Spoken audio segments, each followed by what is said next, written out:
بسم اللہ الرحمن الرحیم۔ السلام علیکم ورحمۃ اللہ وبرکاتہ۔ دنیا اسلام کی تاریخ میں بڑے بڑے فاتحین نے جنم لیا۔ محمد بن قاسم جیسا سپہ سالار، محمود غزنوی جیسا شاہ سوار، ٹیپو سلطان جیسا نڈر حکمران، طارق بن زیاد، موسیٰ بن نصیر اور یوسف بن تاشفین جیسے فاتح، ان تمام ہستیوں نے عرصہ دراز تک عالم کفر کی رات کی نیندیں حرام کی رکھا، لیکن تاریخ اسلام صلاح الدین جیسا حکمران آج تک روئے زمین پر دوبارہ پیدا نہیں ہوا۔ یہ کہانی اس دور سے شروع ہوتی ہے جب مشرق وسطیٰ کی فضائے صلیبیوں کا عروج دیکھ رہی تھی کہ مسلمان اپنی کٹ پتلی حکومت کے راہ مکرم پر تھے اور ایوبی جیسے بطل عظیم کی راہ تاک رہے تھے۔ کہا جاتا ہے کہ صلاح الدین کے والد نجم الدین نے ایک ایسی عورت سے شادی کی خواہش کی تھی کہ جسے ایک بیٹا عطا ہو اور وہ فاتح بیت المقدس بنے، اور پھر اس کے ہاتھ صلاح الدین کی پیدائش ہوئی، جس نے بیت المقدس ایسے فتح کیا کہ 19ویں صدی تک دوبارہ یہود و نصارہ اس کو میلی آنکھ سے نہ دیکھ سکے۔ صلاح الدین ایوبی بیک وقت حکمران بھی تھا اور سپہ سالار بھی تھا۔ انہوں نے ایک ایسے دور میں ہوش سنبھالا جب مسلمان ہر طرف سے کفر کے عتاب میں گرے ہوئے تھے، جب مشرق وسطیٰ کے حکمران صلیبیوں کو اپنی آغوش میں جگہ دے چکے تھے، اور جب غداری کا بازار گرم تھا۔ ایسے میں وہ لوگ جن کے دلوں میں شمع ایمان کی روح بھی جگمگا رہی تھی، کسی ایسی ہی معجزے کی رونما ہونے کا انتظار کر رہے تھے جو انہیں اور ان کے ایمان کو جائے پناہ دے۔ یہ وہ وقت تھا جب قبلہ اول ایک بار پھر نصارہ کی توجہ کا محور بن چکا تھا۔ مسلمان پھر اس کی آزادی کے لیے جدوجہد کر رہے تھے، اور مالک کائنات کو یہ کام سلطان صلاح الدین ایوبی سے لینا ہی منظور تھا۔ تم پرندوں سے دل بہلایا کرو، سپاہ گیری اس انسان کے لیے ایک خطرناک کھیل ہے جو عورت اور شراب کا دل دادا ہو۔ یہ تاریخی الفاظ سلطان صلاح الدین نے اپنے چچا زاد بھائی خلیفہ الصالح کے ایک امیر سیف الدین کو لکھے تھے۔ ان دونوں نے صلیبیوں کو درپردہ مدد، زر و جواہرات کا لالچ دیا اور صلاح الدین ایوبی کو شکست دینے کی سازش کی۔ امیر سیف الدین اپنا مال و متاع چھوڑ کر بھاگا۔ اس کے ذاتی خیمہ گاہ سے رنگ برنگی پرندے، حسین اور جوان رقصائی اور گانے والیاں اور ساز اور سازندے شراب کے مٹکے برآمد ہوئے۔ سلطان نے پرندے، گانے والیوں اور سازندوں کو آزاد کر دیا، اور امیر سیف الدین کو اس مضمون کا خط لکھا: تم دونوں نے کفار کی پشت پناہی کر کے ان کے ہاں میرا نام و نشان مٹانے کی ناپاک کوشش کی، مگر یہ نہ سوچا کہ تمہاری یہ ناپاک کوشش ہی عالم اسلام کا بھی نام و نشان مٹا سکتی تھی۔ تم اگر مجھ سے حسد کرتے ہو تو مجھے قتل کرا دیا ہوتا۔ تم مجھ پر 2 قاتلانہ حملے کر چکے تو ناکام ہوئے، اب ایک اور کوشش کر کے دیکھ لو، ہو سکتا ہے کامیاب ہو جاؤ۔ اگر تم مجھے یقین دلا دو کہ میرا سر میرے تن سے جدا ہو جائے تو اسلام اور زیادہ سربلند رہے گا، تو رب کعبہ کی قسم میں اپنا سر تمہاری تلوار سے کٹوا دوں گا اور تمہارے قدموں میں رکھنے کی وصیت کروں گا۔ میں صرف تم میں یہ بتا دینا چاہتا ہوں کہ کوئی غیر مسلم مسلمان کا دوست نہیں ہو سکتا۔ تاریخ تمہارے سامنے ہے، اپنا ماضی دیکھو۔ شاہ فرینک اور ریمانڈ جیسے اسلام دشمن تمہارے دوست اس لیے ہے کہ تم انہیں مسلمانوں کے خلاف جنگ میں اترنے کی شاہ اور مدد دی ہے۔ اگر وہ کامیاب ہو جاتے تو ان کا اگلا شکار تم ہوتے، اور اس کے بعد ان کا یہ خواب بھی پورا ہو جاتا کہ اسلام صفحہ ہستی سے مٹ جائے۔ تم جنگجو قوم کے فرد ہو، فن سپاہ گیری تمہاری قومی پیشہ ہے۔ ہر مسلمان اللہ کا سپاہی ہے، مگر ایمان اور کردار بنیادی شرط ہے۔ تم پرندوں سے دل بہلایا کرو، سپاہ گیری اس انسان کے لیے ایک خطرناک کھیل ہے جو عورت اور شراب کا دل دادا ہو۔ میں تم سے درخواست کرتا ہوں کہ میرے ساتھ تعاون کرو اور میرے ساتھ جہاد میں شریک ہو جاؤ۔ اگر یہ نہیں کر سکو تو میری مخالفت سے باز آ جاؤ، میں تمہیں کوئی سزا نہیں دوں گا۔ اللہ تعالیٰ تمہارے گناہ معاف کرے۔ ایک یورپی مرخلین پول لکھتا ہے کہ صلاح الدین ایوبی کے ہاتھوں جو مال غنیمت لگا اس کا کوئی حساب نہیں تھا۔ جنگی قیدی بے اندازہ تھے۔ سلطان نے تمام تر مالی غنیمت 3 حصوں میں تقسیم کیا۔ ایک حصہ جنگی قیدیوں میں تقسیم کر کے ان کو رہا کر دیا اور دوسرا حصہ اپنے سپاہیوں اور غربا میں تقسیم کیا اور تیسرا حصہ مدرسہ نظام الملک کو دے دیا۔ اس نے اسی مدرسے سے تعلیم حاصل کی تھی، نہ خود کچھ رکھا اور نہ اپنی کسی جرنیل کو کچھ دیا۔ اس کا نتیجہ یہ ہوا کہ جنگی قیدی، جن میں بہت سے مسلمان تھے اور باقی غیر مسلم، رہا ہو کر سلطان کے کیمپ میں جمع ہو گئے اور سلطان کی اطاعت قبول کر کے اپنی خدمات فوج کے لیے پیش کر دی۔ ایوبی کی کشادہ ظرفی اور عظمت اور دور دور تک مشہور ہو گئی۔ اس سے پہلے حسن بن صباح کے پراسرار فرقے فدائی، جنہیں یورپین مورخین نے قاتلوں کا گروہ لکھا ہے، صلاح الدین ایوبی پر 2 بار قاتلانہ حملے کر چکے تھے، لیکن اللہ تعالیٰ نے اس عظیم مرد مجاہد سے بہت سے کام لینا تھا۔ دونوں بار ایک معجزہ ہوا جس میں یہ مرد مجاہد بال بال بچ گیا۔ سلطان پر تیسرا قاتلانہ حملہ اس وقت ہوا جب وہ اپنے مسلمان بھائیوں اور صلیبیوں کی سازش کی چٹان کو شمشیر سے ریزہ ریزہ کر چکا تھا۔ امیر سیف الدین جنگ سے بھاگ گیا تھا، مگر وہ سلطان کے خلاف بغض اور کینہ سے باز نہیں آیا۔ اس نے حسن بن صباح کے قاتل فرقے کی مدد حاصل کی۔ حسن بن صباح کا فرقہ اسلام کی آستین میں سام کی طرح پل رہا تھا۔ اس کا تفصیلی تعارف بہت ہی طویل ہے کہ جس طرح زمین سورج سے دور ہو کر گناہوں کا گہوارہ بن گئی ہے، اسی طرح ایک حسن بن صباح نامی ایک شخص نے اسلام سے الگ ہو کر نبیوں اور پیغمبروں والی عظمت حاصل کرنے کا منصوبہ بنایا۔ اپنے آپ کو مسلمان ہی کہلاتا رہا اور ایسا گروپ بنا لیا جو طلسمات طریقوں سے لوگوں کا اپنا پیروکار بناتا۔ اس مقصد کے لیے اس گروہ نے نہایت حسین لڑکیاں، نشہ آور جڑی بوٹیاں، ہپناٹزم اور چرب زبانی جیسے طریقے اپنائے، بحشت بنائے جس میں جا کر پتھر بھی موم ہو جاتے۔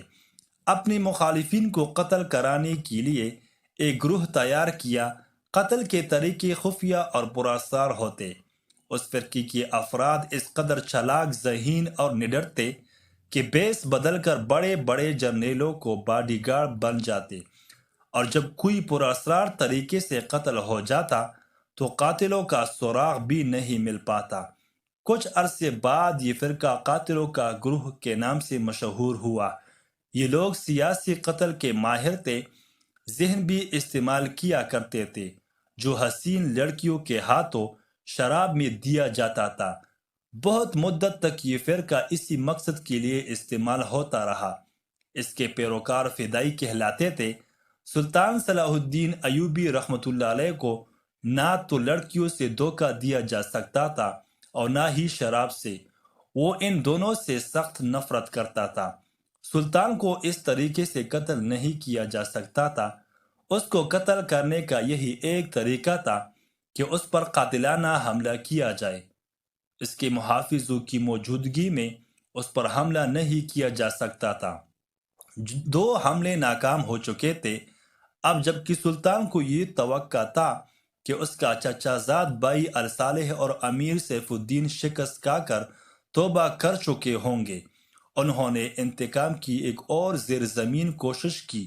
صلاح الدین نے اس فتح کا جشن منانے کی بجائے حملے جاری رکھے اور 3 قصبوں کو قبضے میں لے لیا، اور ان میں غازہ کا مشہور قصبہ تھا۔ اسی قصبے کے گرد و نواح میں ایک روز سلطان صلاح الدین ایوبی امیر جاول ازدی کے خیمے میں دوپہر کے وقت آلودگی کے عالم میں سستا رہے تھے۔ سلطان نے وہ پگڑی نہیں اتاری تھی جو میدان جنگ میں سلطان کے سر کو صحرا کی گرمی اور دشمن کی تلوار سے بچا کر رکھتی تھی۔ خیمے کے باہر اس کے محافظوں کا دستہ موجود اور چوکس تھا۔ باڈی گارڈز کے اس دستے کا کمانڈر ذرہ سی دیر کے لیے وہاں سے چلا گیا۔ ایک محافظ نے سلطان کے خیمے میں گرے ہوئے پردوں میں سے جھانکا۔ اسلام کے عظمت کے پاسبان کی آنکھیں بند تھی اور پیٹھ کے بل لیٹا ہوا تھا۔ اس محافظ نے باڈی گارڈز کی طرف دیکھا، ان میں سے 3-4 باڈی گارڈز نے اس کی طرف دیکھا۔ محافظ نے اپنی آنکھ کے بند کر کے کھولی، یعنی ایک خاص اشارہ۔ 3-4 محافظ اٹھے اور 2-3 باقی باڈی گارڈز کو باتوں میں لگا لیا۔ محافظ خیمے میں چلا گیا اور خنجر کمر بند سے نکالا، دبے پاؤں چلا اور پھر چیتے کی طرح سوئے ہوئے سلطان صلاح الدین ایوبی پر جست لگائی۔ خنجر والا ہاتھ اوپر اٹھا۔ عین اسی وقت سلطان نے کروٹ بدلی۔ یہ نہیں بتایا جا سکتا کہ حملہ آور خنجر کہاں مارنا چاہتا تھا، دل میں یا سینے میں، مگر ہوا یوں کہ خنجر سلطان کی پگڑی کے بالائی حصے میں اتر گیا اور سر بال برابر جتنا دور رہا اور پگڑی سر سے اتر گئی۔ سلطان صلاح الدین ایوبی بجلی کی تیزی سے اٹھا۔ اسے سمجھنے میں دیر نہیں لگی کہ یہ سب کیا ہے۔ اس پر اس سے پہلے 2 ایسے حملے ہو چکے تھے۔ اس نے اس پر بھی اظہار نہیں کیا کہ حملہ آور خود اس کی باڈی گارڈز کی وردیوں میں تھے، جسے اس نے خود اپنی باڈی گارڈز کے لیے منتخب کیا تھا۔ اس نے ایک سانس برابر بھی اپنا وقت ضائع نہ کیا۔ حملہ آور اپنا خنجر پگڑی سے کھینچ رہا تھا۔ ایوبی کا سر ننگا تھا۔ اس نے بھرپور طاقت سے ایک گون سا حملہ آور کی توڑی پر دے مارا۔ ہڈی ٹوٹنے کی آواز آئی۔ حملہ آور کا جبڑا ٹوٹ چکا تھا۔ وہ پیچھے کی طرف گرا اور اس کی منہ سے ہیبتناک آواز نکلی۔ اس کا خنجر ایوب کی پگڑی میں رہ گیا تھا۔ ایوبی نے اپنا خنجر نکال لیا تھا۔ اتنے میں 2 محافظ اندر آئے۔ ان کے ہاتھوں میں تلواریں تھی۔ سلطان صلاح الدین نے انہیں کہا کہ ان کو زندہ پکڑو، لیکن یہ دونوں محافظ سلطان صلاح الدین ایوبی پر ٹوٹ پڑے۔ سلطان صلاح الدین نے ایک خنجر سے 2 تلواروں کا مقابلہ کیا۔ یہ مقابلہ 1-2 منٹ کا تھا، کیونکہ تمام باڈی گارڈز اندر داخل ہوئے تھے۔ سلطان صلاح الدین یہ دیکھ کر حیران تھا کہ اس کے باڈی گارڈ 2 حصوں میں تقسیم ہو کر ایک دوسرے کو لہو لہان کر رہے تھے۔ اسے چونکہ معلوم ہی نہ تھا کہ اس میں اس کا دوست کون ہے اور دشمن، سو وہ اس معرکے میں شامل ہی نہیں ہوا۔ کچھ دیر بعد باڈی گارڈ میں چاند مارے گئے، کچھ بھاگ گئے، کچھ زخمی ہوئے، تو انکشاف ہوا کہ یہ جو دستہ سلطان صلاح الدین کی حفاظت میں پرمامور تھا، اس میں 7 فدائی تھے جو سلطان صلاح الدین کو قتل کرنا چاہتے تھے۔ انہوں نے اس کام کے لیے صرف ایک فدائی کو اندر خیمے میں بھیجا تھا۔ اندر صورتحال بدل گئی تو دوسرے بھی اندر چلے گئے۔ اصل محافظ بھی اندر چلے گئے۔ وہ صورتحال سمجھ گئے، سو سلطان صلاح الدین ایوبی رحمۃ اللہ علیہ بچ گیا۔ سلطان صلاح الدین نے اپنے پہلے حملہ آور ہونے والے کی شرک پر تلوار رکھ کر پوچھا کہ وہ کون ہے اور اس کو کس نے بھیجا ہے۔ سچ کہنے پر سلطان نے اس کے ساتھ جان بخشی کا وعدہ کیا۔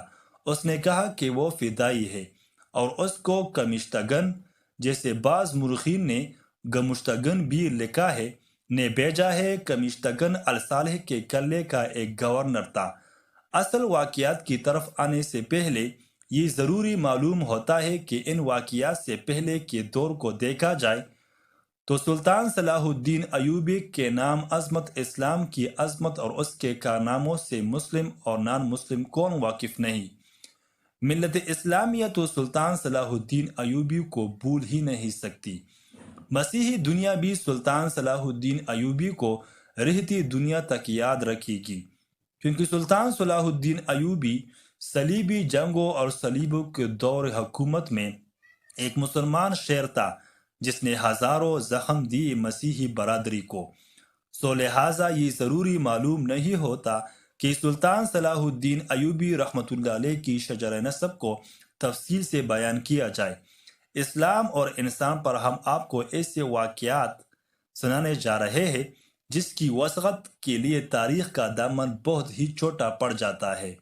یہ تفصیلات واقعہ نگاروں اور قلمکاروں کی ریکارڈ کی ہوئی ہے، کچھ سینہ بسینہ اگلی نسلوں تک پہنچی۔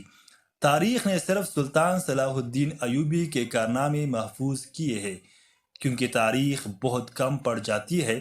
سلطان صلاح الدین ایوبی کی زندگی کے آگے ان سازشوں کا ذکر تاریخ نے بہت کم کیا ہے جو اپنوں نے سلطان صلاح الدین ایوبی کے خلاف کی، اور اس کے شہرت تاریخی عظمت کو داغدار بنانے کے لیے ایسی لڑکیاں بار بار استعمال کی جن کا حسن طلسماتی تھا۔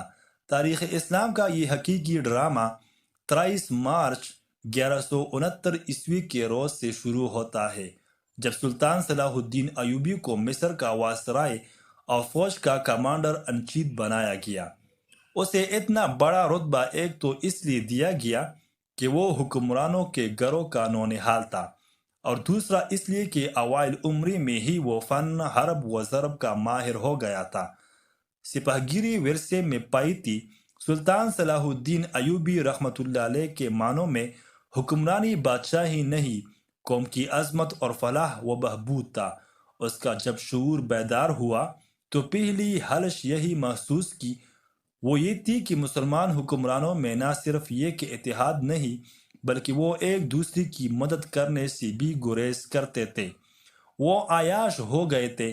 شراب اور عورت نے جہاں ان کی زندگی رنگین بنا رہی تھی، وہاں عالم اسلام اور اس عظیم مذہب کا مستقبل تاریک ہو گیا تھا۔ ان امیروں، حکمرانوں اور رئیسوں کے حرم غیر مسلم لڑکیوں سے بھرے رہتے تھے۔ زیادہ تر لڑکیاں یہودی اور عیسائی تھیں جن کو خاص تربیت دے کر ان حرموں میں داخل کیا گیا تھا۔ غیر معمولی حسن اور اداکاری میں کمال رکھنے والی یہ لڑکیاں مسلمان حکمرانوں اور سربراہوں کے کردار اور قومی جذبے کو دمک کی طرح چاٹ رہی تھی۔ اس کا نتیجہ یہ تھا کہ صلیبی، جن میں فرنگی خاص طور پر قابل ذکر ہے، مسلمانوں کی سلطنتوں کو ٹکڑے کرتے ہڑپ کرتے جا رہے تھے، اور بعض مسلمان تو شاہ فرنگ کو سالانہ ٹیکس اور جزیہ بھی دیتے تھے، جس کی مثال گونڈا ٹیکس کی سی تھی۔ صلیبی اپنی جنگی قوت کے رعب اور چھوٹے چھوٹے حملوں سے مسلمان حکمرانوں کو ڈراتے رہتے، کچھ علاقوں پر قبضہ کرتے، ٹیکس اور تاوان وصول کرتے۔ ان کا مقصد یہ تھا کہ آہستہ آہستہ دنیا اسلام کو ہڑپ لیا جائے۔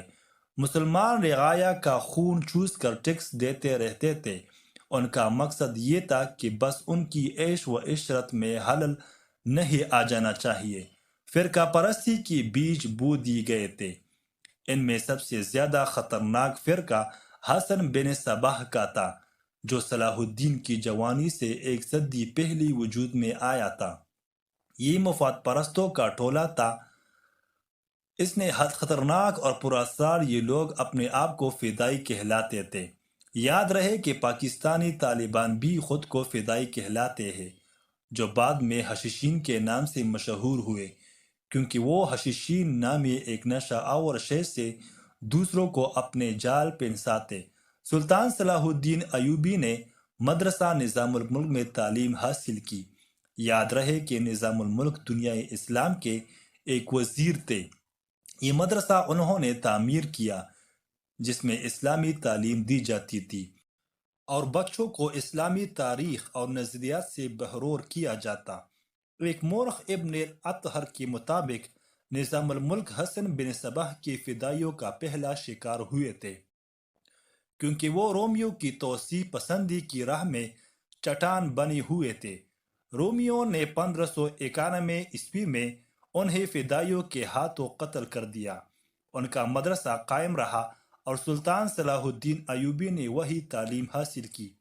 اسی عمر میں سپہ گیری کی تربیت اپنے خاندان کے بڑوں سے لی۔ نور الدین زنگی نے اس کو جنگی چالیں سکھائی، ملک کے انتظامات کے سبق سکھائے اور ڈپلومیسی میں مہارت دی۔ اس تعلیم و تربیت نے اس کے اندر وہ جذبہ پیدا کیا جس نے آگے چل کر صلیبیوں کے لیے سلطان کو بجلی بنا دیا۔ جوانی میں ہی اس نے وہ مہارت، ذہانت اور اہلیت حاصل کی تھی جو ایک سالار اعظم کے لیے اہم ہوتے ہیں۔ سلطان صلاح الدین ایوبی نے فن حرب اور ضرب میں جاسوس، گوریلا اور کمانڈو آپریشنز کو خصوصی اہمیت دی۔ اس نے دیکھ لیا تھا کہ صلیبی جاسوسی کے میدان میں آگے نکل گئے تھے۔ اور وہ مسلمانوں کی نظریات پر نہایت کارگر حملے کر رہے تھے۔ سلطان صلاح الدین ایوبی رحمۃ اللہ علیہ نظریات کے محاذ پر لڑنا چاہتا، جس میں تلوار استعمال نہیں ہوتی تھی۔ ان واقعات میں آپ چل کر دیکھیں گے کہ سلطان صلاح الدین کی تلوار کا وار تو گہرا ہوتا ہے، لیکن اس کی محبت کا وار تلوار سے بھی زیادہ مارتا تھا۔ اس کے لیے تحمل اور بردباری کی ضرورت ہوتی تھی، جو سلطان صلاح الدین نے جوانی میں ہی خود کے اندر پیدا کر دی تھی۔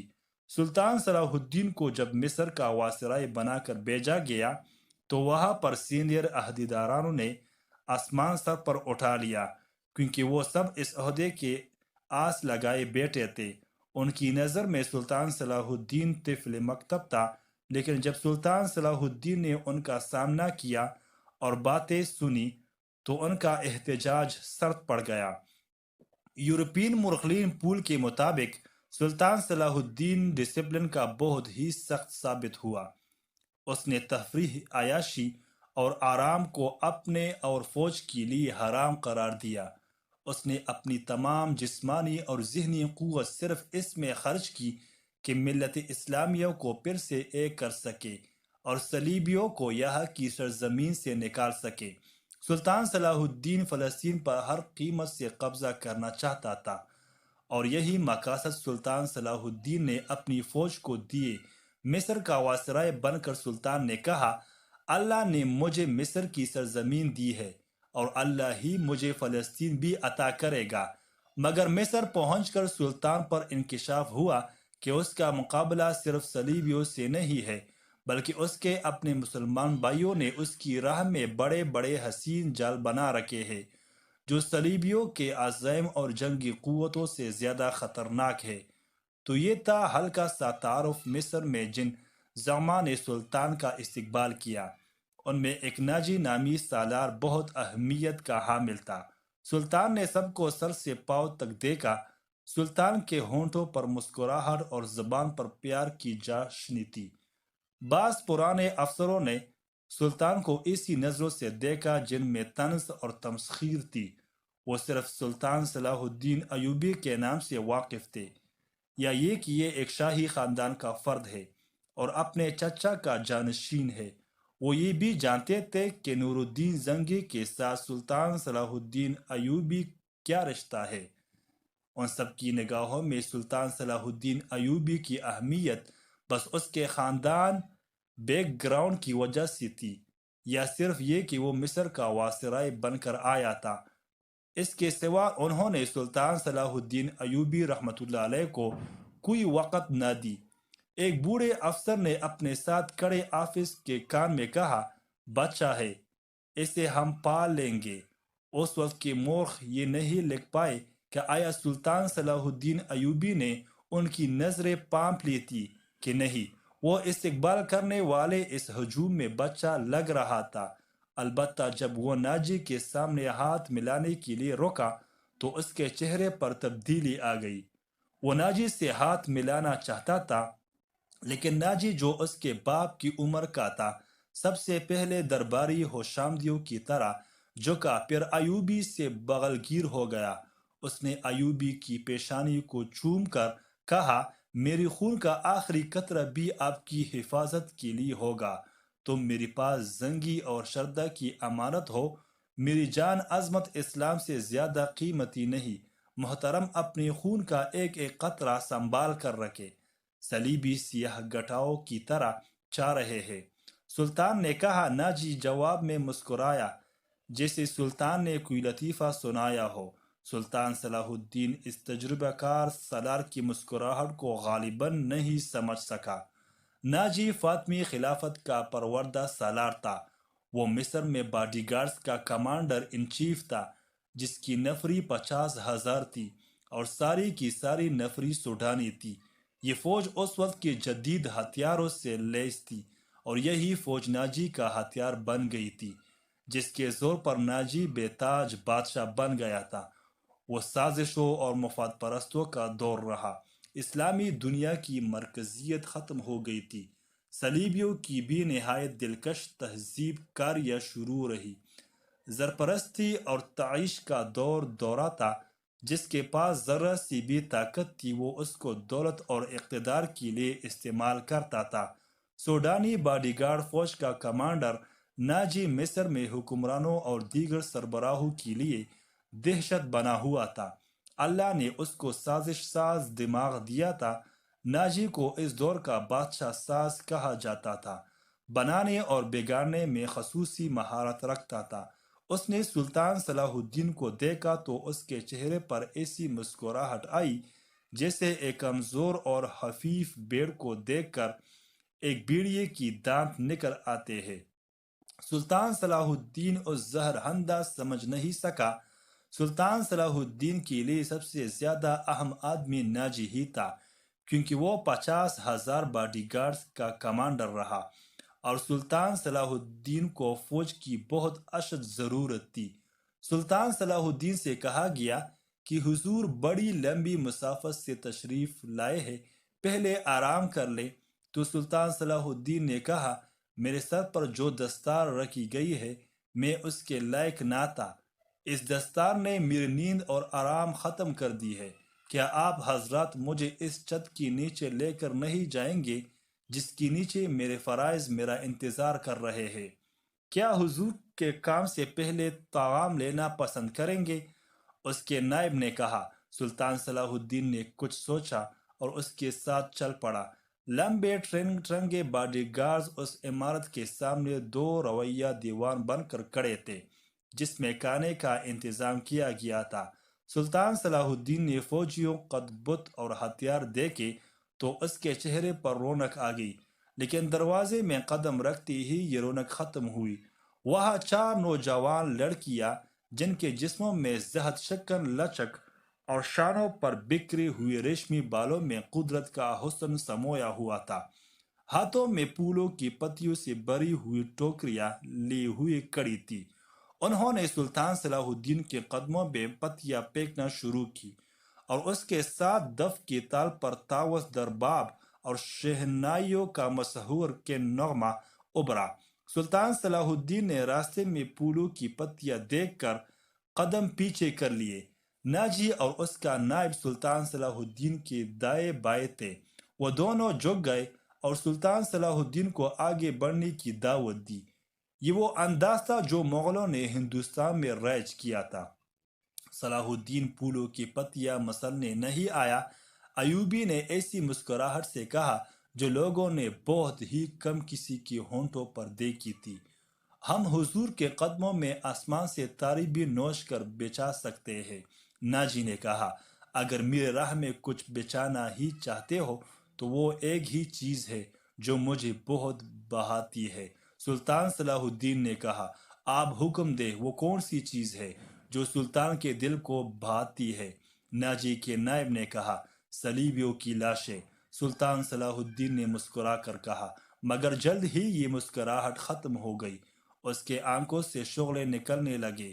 اس نے دھیمی آواز میں جس میں غضب اور عتاب چھپا ہوا تھا کہا، مسلمانوں کی زندگی پھولوں کی سیج نہیں، جانتے نہیں ہو صلیبی سلطنت ملت اسلامیوں کو چوہوں کی طرح کھا رہی ہے، اور جانتی ہو کہ وہ کیوں کامیاب ہو رہے ہیں؟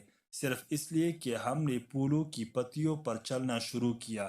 ہم نے اپنی بچیوں کو ننگا کر کے ان کی عصمتیں رون ڈالی۔ میری نظریں فلسطین پر لگی ہوئی ہے۔ تم میری راہ میں پھول ڈال کر مصر سے بھی اسلامی جھنڈا اتروا دینا چاہتے ہو۔ اس ویڈیو کو لائک کریں اور چینل کو سبسکرائب کریں۔ شکریہ۔